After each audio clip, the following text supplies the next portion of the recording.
ఇజ్రాయెల్‌కి సంబంధించి వాస్తవంగా ఇప్పుడు ఒక సంచలనాత్మకమైన విషయం బయటపడింది. ఓ పక్కన ఇజ్రాయెల్, హమాస్ వార్ ఆపుతున్నారు. ఇజ్రాయెల్, ఇరాన్ వార్ ఆపుతున్నారు అమెరికా వాళ్ళు అని జెప్పేసి సినిమా జరిగింది గదా! ఇంతవరకు గూడా. వాస్తవంగా అసలు ఆ యుద్ధాన్ని ప్రోత్సహించింది అమెరికా. అది పబ్లిక్‌గా కనబడుతున్నా లేదు లేదని చెప్పుకుంటూ వచ్చింది.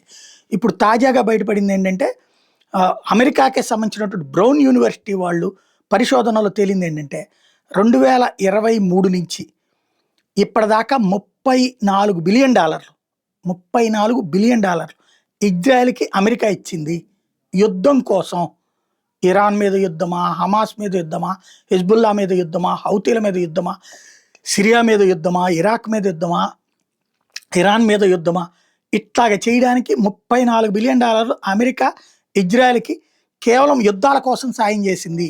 ఆ యుద్ధాల కారణంగా అక్కడ ఆయుధ వ్యాపారం పెరిగి, ఆయుధ వ్యాపారులు బాగుపడడానికి అమెరికన్ ప్రభుత్వపు డబ్బులు ఖర్చు పెట్టారన్నటువంటిది యూనివర్సిటీ వాళ్ళు తేల్చినటువంటి అంశం.